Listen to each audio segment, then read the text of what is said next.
Presidente Bolsonaro filia-se ao Partido Liberal. Governo anuncia inclusão automática de famílias na tarifa social de energia a partir de janeiro. Desemprego recua no terceiro trimestre e cresce o número de profissionais no mercado de trabalho. 13º salário vai beneficiar mais de 50 milhões de trabalhadores formais neste ano. Operação da Polícia Federal apura fraudes em esquema de compra de medicamentos de alto custo. Brasil confirma casos positivos da variante Omicron. Moderna alerta que as atuais vacinas podem ser ineficazes contra a nova variante. Rinocerontes brancos chegam a Ruanda em maior transferência individual da espécie já realizada. Agora no Jornal das 22.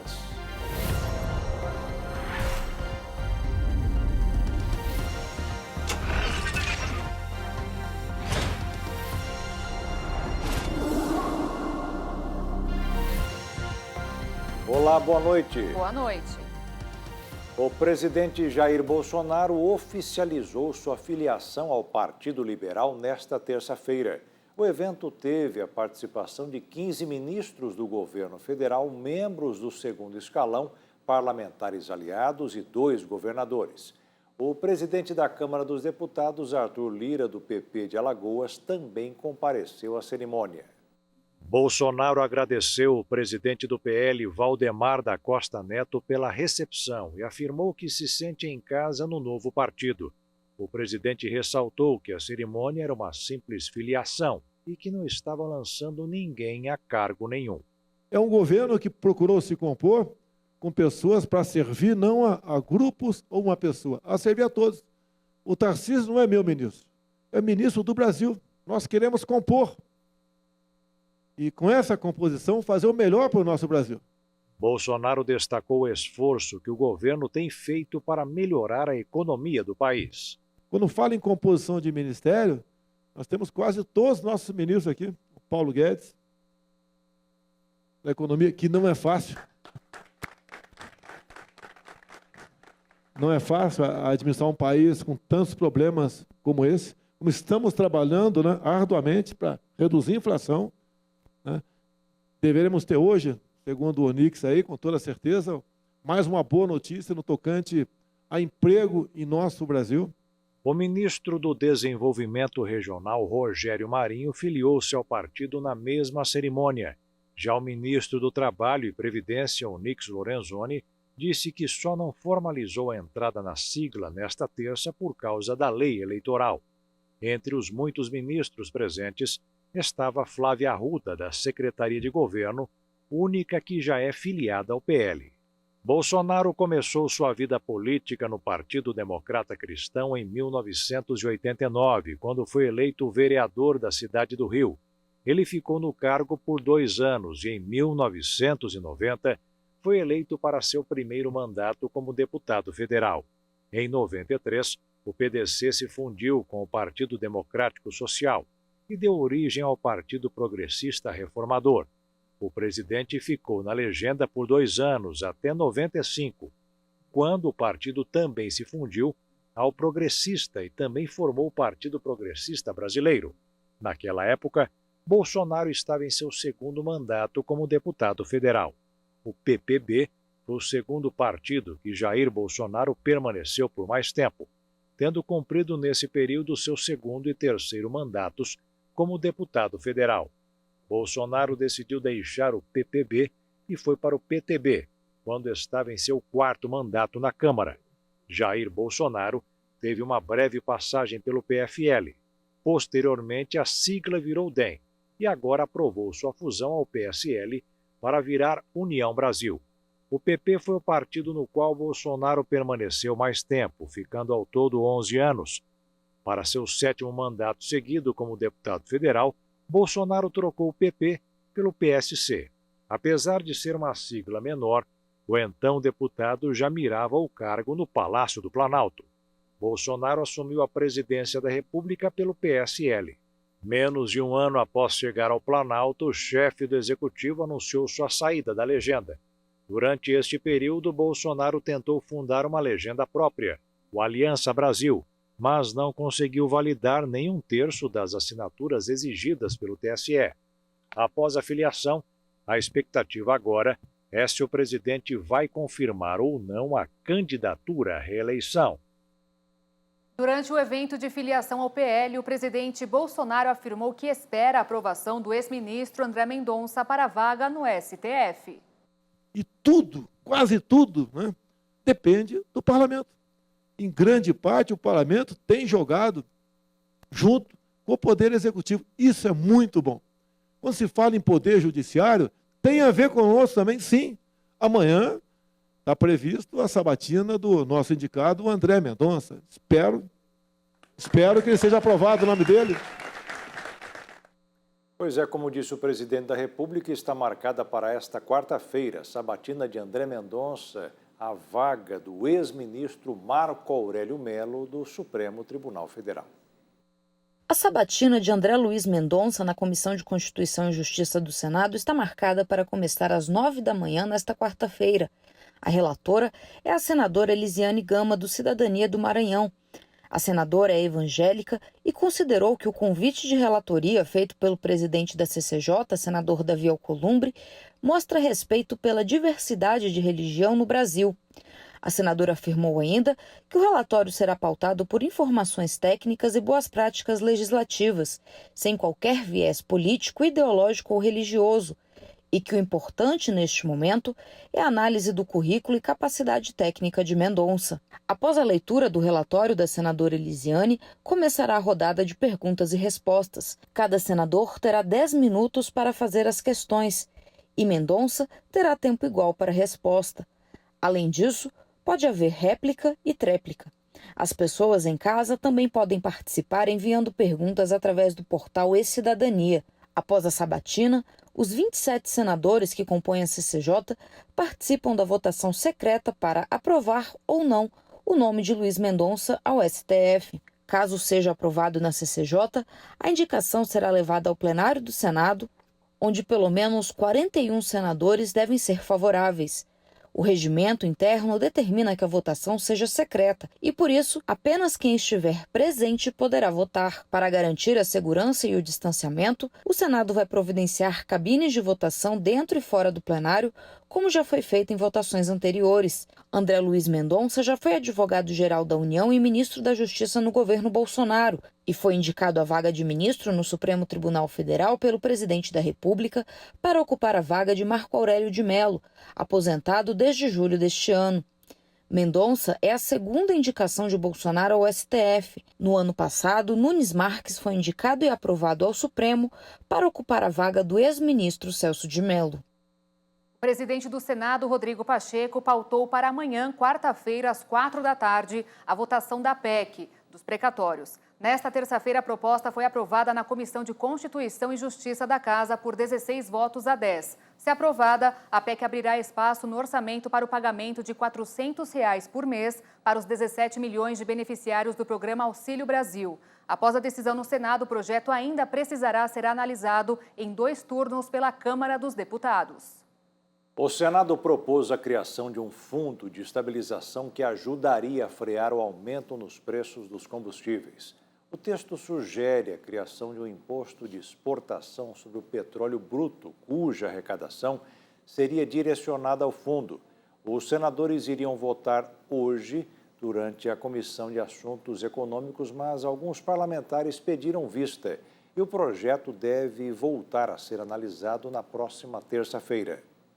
E no mercado financeiro, o dólar fechou em alta de 0,48%, acompanhando o rally global da moeda norte-americana, após o chefe do Banco Central dos Estados Unidos fazer declarações que indicaram a aceleração do aperto monetário, o que fortaleceu no mercado expectativas de altas antecipadas de juros por lá. Com isso, o dólar encerrou o dia cotado em R$ 5,63 na venda.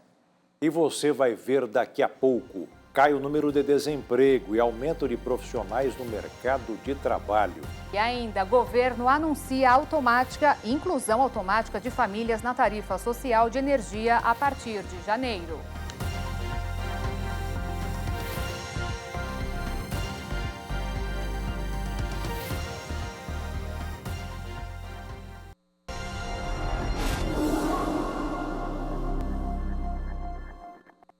desemprego recuou no terceiro trimestre do ano e atinge 13 milhões e meio de pessoas. Também foi registrado o crescimento de profissionais no mercado de trabalho, que atualmente é de 93 milhões.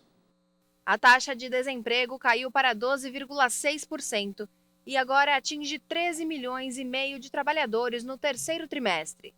Segundo o IBGE, a queda é de 1,6 ponto percentual no volume de desocupados entre julho e setembro. O recuo do desemprego acontece no mesmo momento em que a Pesquisa Nacional por Amostra de Domicílios Contínua indica o crescimento de 4% do número de profissionais alocados no mercado de trabalho, atualmente em 93 milhões. O IBGE avalia que houve um processo significativo de crescimento da ocupação, permitindo a redução da população desocupada. Diante do crescimento no número de profissionais no mercado de trabalho, o nível da ocupação percentual de pessoas em idade a trabalhar que estão no mercado de trabalho chegou a 54,1%. No segundo trimestre, esse percentual era de 52,1%. O aumento na ocupação está relacionado principalmente com as atividades de comércio, com 1,2 milhão de trabalhadores a mais, na indústria, construção e serviços domésticos.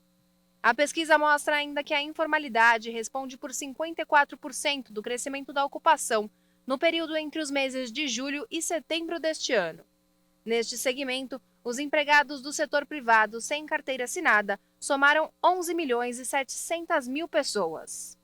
E acabou hoje o prazo para o pagamento da primeira parcela do 13º salário, remuneração extra que vai beneficiar mais de 50 milhões de trabalhadores formais neste ano.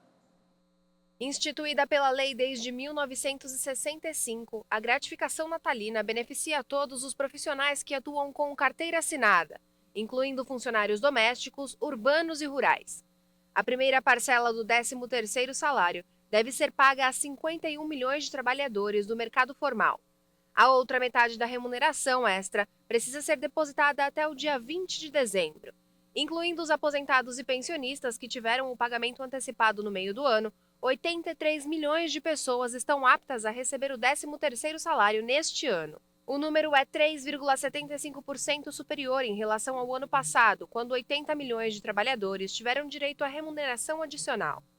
Nesta etapa inicial, o valor a ser depositado aos trabalhadores é maior do que o que vai ser pago em dezembro. Isso acontece porque a parcela representa um adiantamento, sem descontos. Já no segundo pagamento, são descontados os gastos previdenciários e do imposto de renda do pagamento total. Segundo estimativas apresentadas pelo DIEESE, o valor médio que vai ser recebido pelos profissionais após o pagamento das duas parcelas é de R$ 2.539. A previsão é que a remuneração extra vai injetar mais de 232 bilhões de reais na economia nacional até o fim deste ano. O montante representa aproximadamente 2,7% do PIB brasileiro. O presidente Jair Bolsonaro participou nesta terça-feira do evento que anunciou o cadastramento automático de famílias na tarifa social de energia elétrica a partir de janeiro de 2022. De acordo com as estimativas do governo, o número de famílias que serão beneficiadas chegará a 23 milhões e 800 mil em todo o país. Atualmente, o benefício, que dá desconto de 10% a 65% na conta de luz de acordo com o consumo, favorece 12 milhões e 300 mil famílias em todo o país. A meta do governo é incorporar ao programa de forma automática mais 11 milhões e 500 mil famílias. E basicamente se resume tudo na redução de burocracia, que estamos fazendo desde quando assumimos em 2019.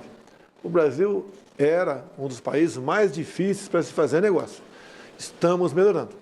Essa medida do nobre André Ferreira veio a calhar. Estamos vivendo um período, peço a Deus que seja pós-pandemia, onde as consequências das medidas adotadas no passado para combater o vírus levaram a essa situação de aumento de inflação, em alguns locais do mundo até mesmo ao desabastecimento. Então essas medidas aos mais humildes, que atingem o informal, porque o Brasil, conosco, criou mais emprego com carteira assinada, mesmo durante o ano mais grave da pandemia, que foi, parece, o ano passado. Segundo a Agência Nacional de Energia Elétrica, o desconto dado por meio da tarifa social é custeado pelo Fundo do Setor Elétrico. chamado de Conta de Desenvolvimento Energético. E as distribuidoras são ressarcidas na exata medida do benefício concedido. Pelos cálculos do governo, o impacto da medida será de 7 bilhões de reais ao ano. O ministro Bento muitas vezes ajudou com a sua diligência, atuando junto aos órgãos reguladores, e aqui eu agradeço a toda a atenção e a diligência da ANEEL, que mostra também que está sintonizada com esse novo momento do Brasil. Agências que antes viviam encasteladas ou servindo a interesses pontuais, hoje são agências que servem a uma regulação, que servem também à promoção social e ao interesse do brasileiro. A iniciativa é da ANEEL, do Ministério de Minas e Energia e do Ministério da Cidadania. Na solenidade, que contou com a presença de Bolsonaro, os órgãos assinaram um protocolo de intenções para que os dados dos programas sociais do governo sejam repassados mensalmente para a agência e para as distribuidoras do setor elétrico. Segundo o governo, o repasse de informações é fundamental para que os dados dos titulares das unidades consumidoras de energia sejam cruzados com os dados desses programas, possibilitando assim o cadastramento automático. E veja a seguir, a Polícia Federal apura fraudes em esquema de compras de medicamentos de alto custo. E ainda, a fabricante Moderna alerta que atuais vacinas podem ser ineficazes contra a nova variante.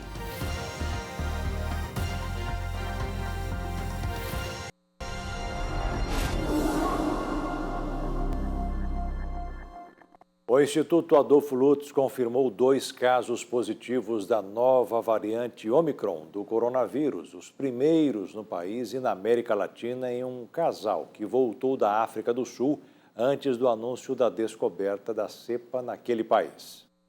O Instituto Adolfo Lutz, do governo de São Paulo, confirmou nesta terça-feira 2 resultados positivos para a variante Ômicron do coronavírus no Brasil. A confirmação foi feita após o sequenciamento genético no laboratório do Hospital Israelita Albert Einstein e atestada pelo Instituto Adolfo Lutz. A variante foi encontrada nos testes de 2 passageiros vindos da África do Sul. São os primeiros casos no país e na América Latina. Ambos tiveram resultado positivo em exames de PCR coletados no laboratório do Einstein, instalado no Aeroporto Internacional de Guarulhos, em 25 de novembro. E as autoridades de saúde da Holanda afirmaram nesta terça-feira que a variante Ômicron já estava presente no país em 19 de novembro, ou seja, uma semana antes do que se acreditava até agora. Na Ásia, o Japão anunciou o primeiro caso da nova cepa. O Japão confirmou nesta terça-feira o primeiro caso da variante Ômicron do coronavírus em um homem que retornou da Namíbia. A pessoa infectada, com a idade entre 30 e 40 anos, está isolada em um centro médico. Na segunda-feira, a nação asiática anunciou novas restrições nas fronteiras e vetou o acesso a todos os estrangeiros ao país. A medida ocorre poucas semanas depois de o governo flexibilizar as restrições para permitir a entrada de alguns estudantes e viajantes de negócios. Na Holanda, autoridades afirmaram que a variante Ômicron do coronavírus já estava presente no país uma semana antes do que se acreditava. O Instituto Holandês de Saúde e Meio Ambiente detectou a nova cepa em 2 testes feitos em 19 e 23 de novembro. Assim, os contágios no país europeu ocorreram antes de cientistas da África do Sul informarem à Organização Mundial da Saúde, em 24 de novembro, sobre a descoberta da variante considerada como preocupante. Até agora, os primeiros casos de Ômicron na Holanda eram os 14 positivos que desembarcaram em Amsterdã em 2 voos procedentes da África do Sul em 26 de novembro. Com um total de 16 casos confirmados, o país é um dos mais afetados pela variante Ômicron na Europa. O presidente dos Estados Unidos, Joe Biden, anunciou que não prevê outras restrições de viagens por causa da variante Ômicron. Os Estados Unidos não prevêem neste momento novas restrições às viagens em face da nova variante Ômicron do coronavírus, foi o que afirmou o presidente americano Joe Biden. Essa variante é motivo de preocupação, não de pânico. Temos as melhores vacinas do mundo, os melhores medicamentos, os melhores cientistas e estamos aprendendo mais a cada dia. E vamos combater essa variante com ação científica e com conhecimento e rapidez, não com caos e confusão.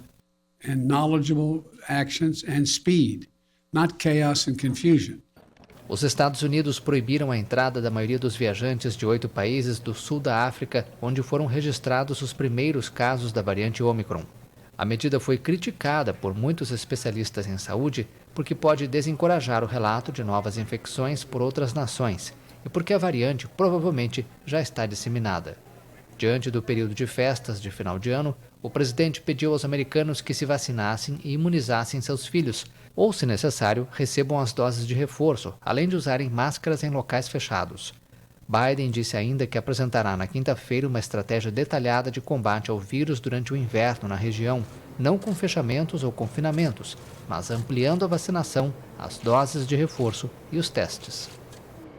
E a Moderna alertou que as atuais vacinas podem ser ineficazes contra a nova variante do coronavírus. Já a Pfizer e a Janssen anunciaram que estão trabalhando em novas versões de seus imunizantes para combater a cepa. Os alertas foram feitos pelo CEO do laboratório americano Moderna ao jornal Financial Times. Stephen Bancel declarou ao jornal em uma entrevista que os dados sobre a eficácia das vacinas contra a nova cepa estarão disponíveis nas próximas 2 semanas. Mas os cientistas não estão otimistas. A advertência coincidiu com uma reunião de emergência dos ministros da saúde do G7 sobre a nova variante. A Omicron está se propagando pelo mundo e levou diversos países a fechar suas fronteiras e a retomar as limitações às viagens. A Organização Mundial da Saúde afirmou que a variante representa um risco muito elevado. A Moderna já está trabalhando em uma vacina específica contra a Omicron. As farmacêuticas Pfizer e Johnson & Johnson informaram que começaram a trabalhar em uma nova versão de suas vacinas anti-Covid, direcionadas mais especificamente para a nova variante. O Brasil registrou nas últimas 24 horas 305 mortes por Covid e 9.710 novos casos, segundo o Ministério da Saúde. Confira os números da pandemia. O mundo contabiliza mais de 262 milhões e 687 mil casos e tem mais de 5 milhões e 214 mil óbitos. Os Estados Unidos, país mais afetado pela pandemia, chegaram em 48 milhões e 525 mil pessoas diagnosticadas e tem um total de 779.859 mortes. A Índia está perto da marca dos 34 milhões e 588 mil contaminações. Já o Brasil chegou à marca dos 22 milhões e 94 mil testes positivos, com mais de 21 milhões e 321 mil pessoas recuperadas da doença. Até o momento, o país tem um total de 614.681 vítimas fatais. O Reino Unido tem mais de 10 milhões e 285 mil casos confirmados. E a Rússia passou dos 9 milhões e 468 mil pessoas contaminadas. Damos sequência com o ranking de imunização no mundo, que já está próximo dos 8 bilhões de doses de vacinas contra a Covid aplicadas, de acordo com a Universidade de Oxford. A China, na liderança, tem 2 bilhões e 500 milhões de aplicações. A Índia em segundo, com 1 bilhão e 300 milhões. Em terceiro estão os Estados Unidos, o Brasil em quarto e a Indonésia em quinto. E a Anvisa aprovou um novo remédio para o tratamento do HIV. Para a agência, a aprovação representa um avanço no tratamento, já que reúne em uma dose diária 2 medicamentos que agem contra o retrovírus. O novo medicamento será indicado como um regime complementar para o tratamento da infecção pelo vírus da imunodeficiência humana. Uma operação da Polícia Federal apurou fraudes em um esquema de compra de medicamentos de alto custo. A Polícia Federal deflagrou a Operação Raros, contra supostas irregularidades que envolvem a entrega de medicamentos de alto custo para pacientes com doenças raras. Os remédios são adquiridos com dinheiro público e fornecidos aos doentes por meio de ações judiciais. 8 mandados de busca em São Paulo e no Distrito Federal foram expedidos pela 12ª Vara Federal Criminal de Brasília. As investigações apontam para a suspeita de que entre os anos de 2015 e 2018, as ações judiciais eram patrocinadas por uma indústria farmacêutica, que se valia de uma associação de pacientes para induzir médicos a prescreverem seus produtos. Segundo a PF, alguns pacientes sequer tinham indicação médica para o uso dos remédios. A polícia também investiga se houve envolvimento de funcionários da Agência Nacional de Vigilância Sanitária nas fraudes. Os suspeitos devem responder pelos crimes de corrupção ativa, corrupção passiva em violação de sigilo funcional. As penas previstas variam de 12 a 18 anos de prisão. A Prefeitura de São Paulo começou a aplicar hoje a vacina da Pfizer como reforço para quem recebeu inicialmente uma vacina da Janssen. A capital paulista também vai deixar de exigir comprovante de residência para vacinação contra a Covid, em razão do alto índice de imunização alcançado na capital. A expectativa da Secretaria é vacinar rapidamente mais de 300 mil pessoas que receberam a dose da Janssen. Segundo a equipe técnica, a utilização do imunizante da Pfizer, caso não haja doses da Janssen, está amparada em um documento técnico do governo de São Paulo. E agora vamos aos números da vacinação contra a Covid em todo o Brasil. De acordo com as Secretarias de Saúde dos Estados e do Distrito Federal, foram aplicados 309.320.183 doses. 76,8% dos brasileiros já receberam pelo menos uma aplicação e mais de 133.835.000 estão totalmente imunizados com as 2 doses ou com a vacina de dose única. E veja a seguir, 30 rinocerontes brancos chegam a Ruanda em maior transferência individual da espécie já realizada. E ainda, novembro, o mês escolhido para alertar sobre o crescente número de partos prematuros.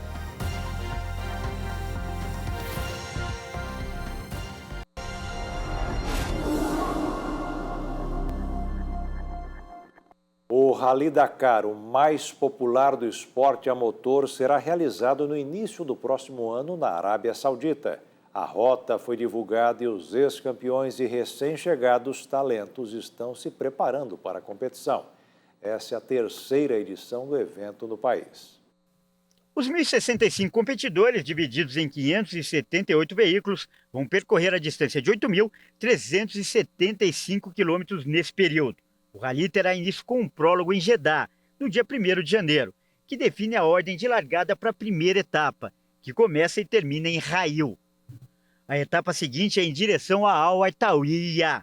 Na primeira parte do percurso, conhecido como maratona, os competidores não podem receber assistência externa.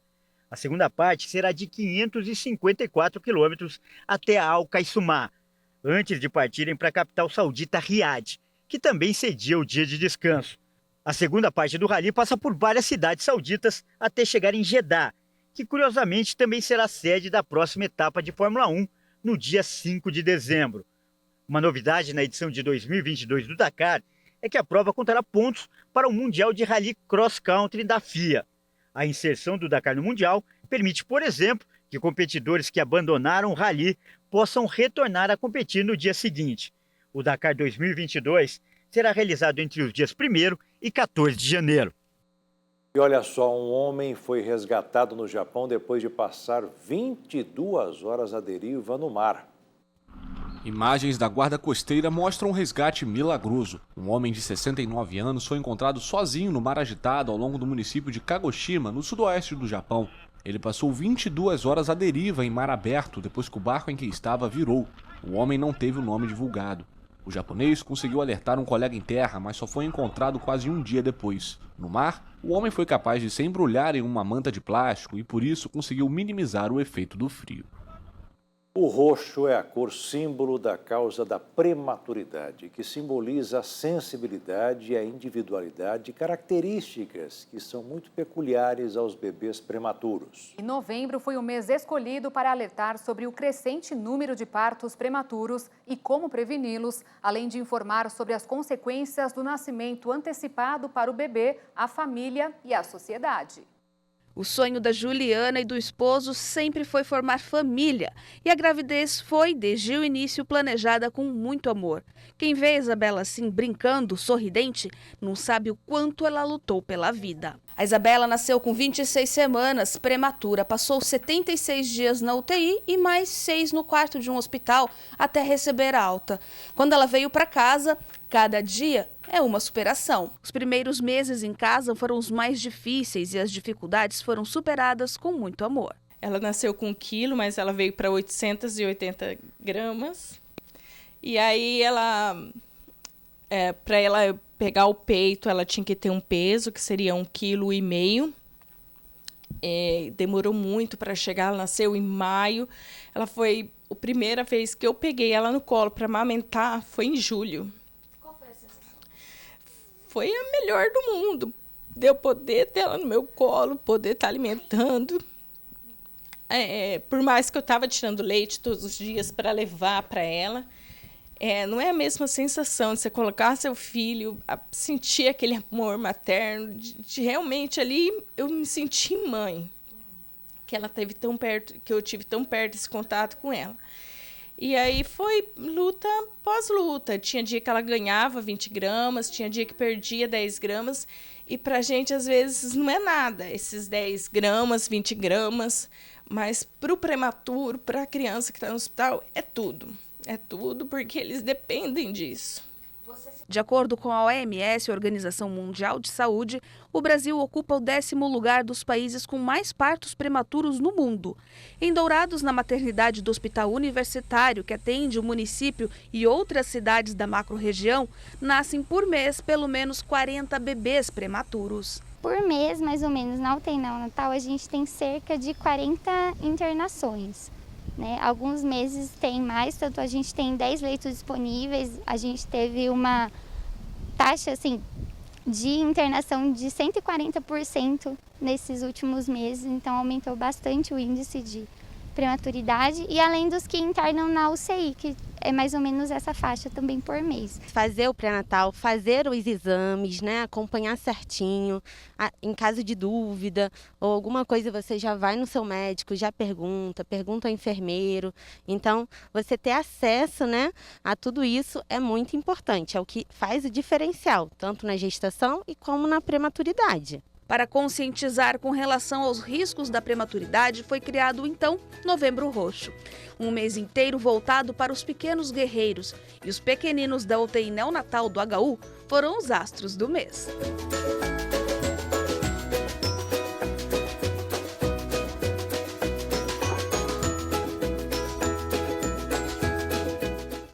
Veja como foram alguns dos testemunhos de pessoas que saíram vitoriosas.